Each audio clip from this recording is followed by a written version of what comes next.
Hey guys, Dirt here, and today I'm going to talk about another one of those subscription box services. If you're familiar with Loot Crate or Geek Fuel or any of those, this is similar, not exactly the same, but this is Comic Box Monthly. What they do is they ship you a package full of comic books every month, and it's just a random assortment. You never know what you're going to get. But you can find them facebook.com/comicboxmonthly. And they have two options available. For $14.95, you can get the regular comic box. You get 10 comics sent to you randomly. Or for $21.95, you can get the big box of 20 comics. So I, of course, love comic books, so I went for the big box. And it came, took about 4 days once they ship. They ship out once a month. It took about 4 days from when they printed out the label and I got the notification to when it arrived. So it's actually pretty good as far as shipping goes. It is in this Tyvek style padded envelope, and I did cut the end open, just to make it easier for filming this video. But as I was cutting, I noticed there was a big gash here, and the gash actually goes into the comics on the inside. So we'll see if they're going to be horribly damaged or anything. Also, I noticed that it was tied together with a little piece of twine, and I accidentally cut that when I was cutting the envelope open. It does come tied up, in case you wanted to know. But let's see here. Taking it out of the envelope, we have a nice little welcoming letter. It has the Comic Box Monthly. Question of the month. This superhero's alter ego was Lamont Cranston, whose catchphrase was, "Who knows what evil lurks in the hearts of men?" Who was he? I'm pretty sure the Shadow knows. But there they have their Facebook page, everything like that. So, nice little sheet. And apparently, under that, we have some trading cards. We've got DC's Skybox card from '93. And these are both Marvel cards from 1990. So, from Impel. Impel, I believe, became Skybox, didn't they? Wasn't it Impel first?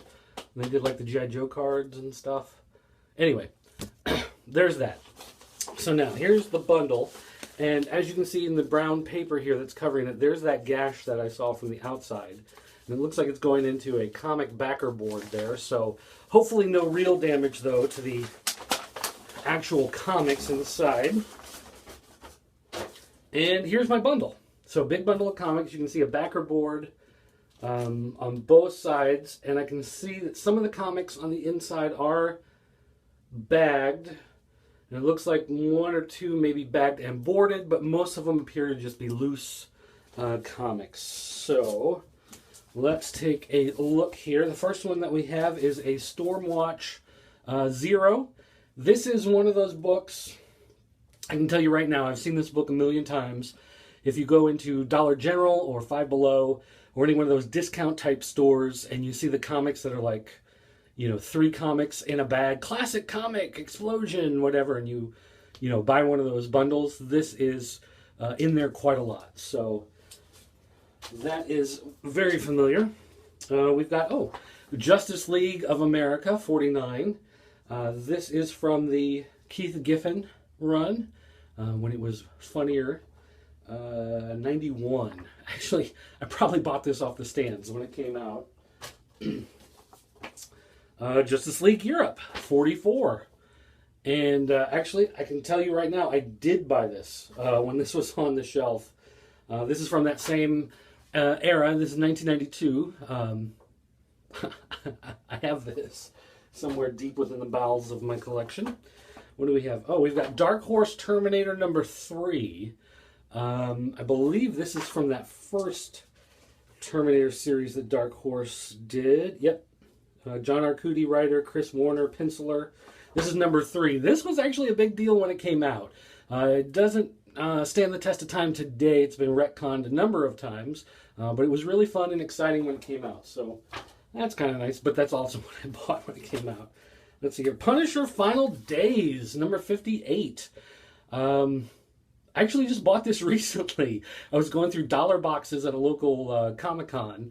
They were, let's see, $1 each, or they were 20 for $10 or 50 for $20. And I found this within there. I found a whole run of Punisher that I actually bought. So another duplicate there. And another Punisher. Punisher 44. This is another one. This is from the 90s series. The one that Marvel and Comixology refused to release digitally for whatever reason. But there you go. And that's that one. Some more duplicates. This, I can see on the back of this one has some water damage, actually.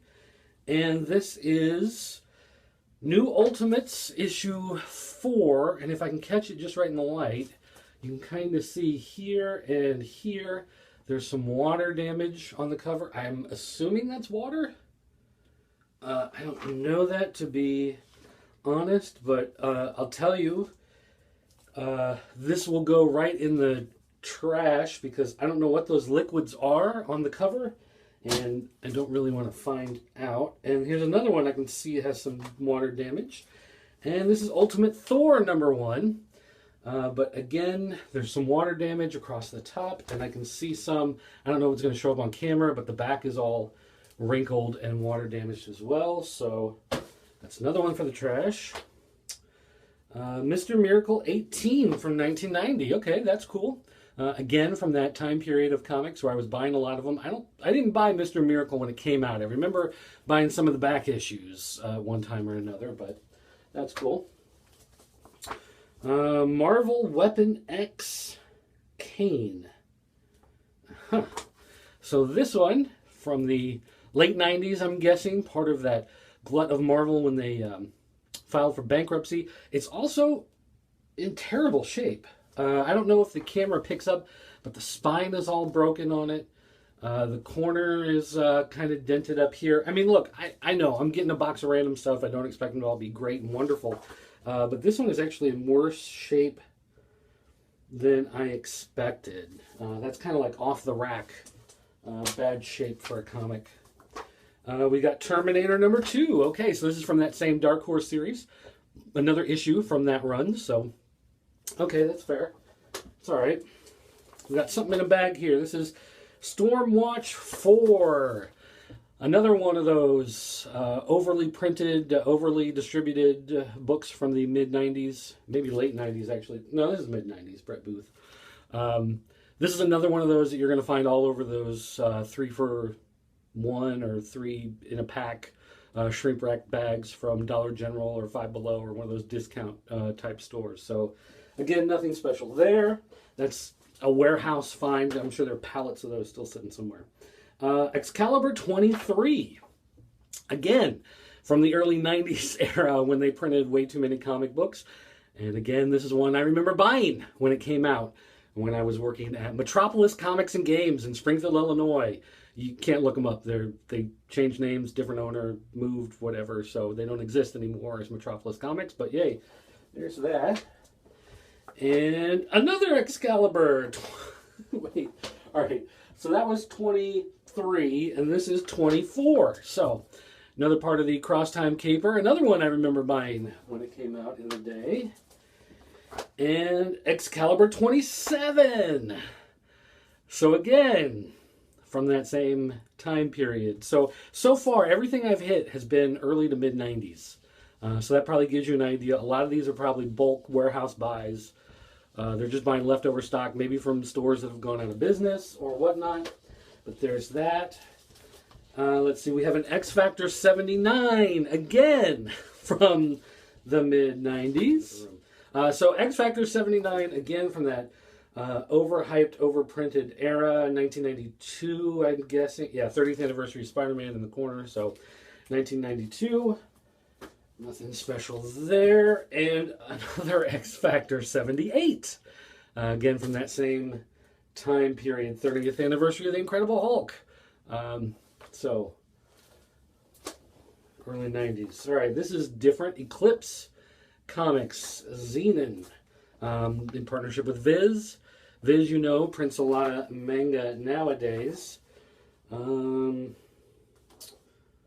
This is #2 from 1987. All right, so now we've broken out of the 90s and we're into the late 80s. But again, Eclipse Comics, Zenon. If you're not familiar with this title, that's got to tell you about the collectability of that. And Xenon, another Xenon. Okay. And this is number 1. Okay, so I have 1 and 2. So at least I can read them, figure out what the basic story is. But there you go. It's a little bit of manga in there for all you guys who like manga. We've got an Event Comics Painkiller Jane versus Darkness. Another one of the overprinted hyped series. This is from the late 90s, though. I'm guessing 96, 97, somewhere in there. Doesn't say exactly, but I believe that's a time period of when Event Comics was doing all their stuff. So there's that. And Darker Image. When I worked at that Metropolis Comics and Games in the 90s, we had almost a long box of these because it did not sell and everybody thought it would. It's got the Max in it, so anybody who likes the Max, there you go. Can't stand Sam Keith myself, but looks like it's got a death blow, Jim Lee's Punisher type character, so there's something interesting. But again, a book from probably another warehouse find. Somebody has pallets of those. So, all right. Final breakdown. $21.95. I got 20 comics. Is it worth the $21.95? Well, 2 of them I'm going to have to throw away because they have water damage all over them. They have some sort of damage. I'm guessing it's water, but you never know what kind of fluids that might be. So that's just straight out. So really we're looking at 18. A lot of them are duplicates of ones that I already have in my collection that I bought when they came out, I remember. And a lot of them are just junk. Those image books are practically worthless. You try to trade them in at a comic book store, they're going to be worth absolutely nothing. So is it worth the $21.95? I gotta say no. Going to your local comic book convention, if you go to a comic book convention in Denver or Chicago or St. Louis or Orlando or any one of those type shows, you're going to find much better deals digging through dollar boxes. You're going to find actually a lot of the same stuff in many places. The fact that a couple of them I got to toss straight up means that they're not paying any attention to what they're grabbing and throwing into these bundles, which is a little sad. And then I guess my one other issue is that these are almost all from the same time period. So these are all, again, warehouse finds, bulk buys, comic stores that went out of business, stuff that was overprinted, that's been sitting around for a long time. When you find people that are selling stuff in comic book shops, for $1 or $3 for $1 or $5 for $1 or whatever, it's basically a lot of this type of stuff. Maybe the DC stuff from the mid-90s is not as overprinted as a lot of that Marvel and Image stuff.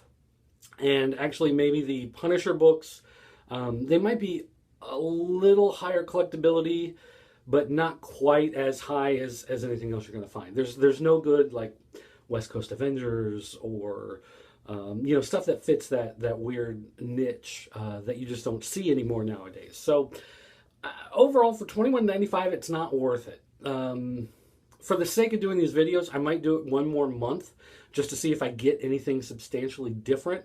But for the most part, there's nothing really here. And getting random comics, I knew I'd get them where, you're not getting a run.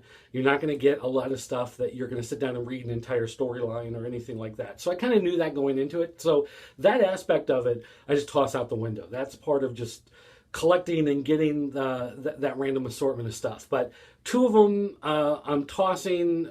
Those Image books are basically worth less than the cost of shipping them to me. So really kind of disappointed in a lot of those books. If there was a bigger mix of 80s, 90s, 2000s without all this overdone stuff, then it might be a little better deal. But I'll do it at least one more month to see if it's any better. But anyway, guys, I want to thank you for watching. Again, my name is Dirt. You can go to ineedcomics.com, part of the Pop Culture Network, for more comic reviews and videos and podcasts and whatever. And don't forget to check out popculturenetwork.com just to check out all the great stuff we have there. And anyway, guys, thanks for watching. I'll talk to you later. Dirt, call me.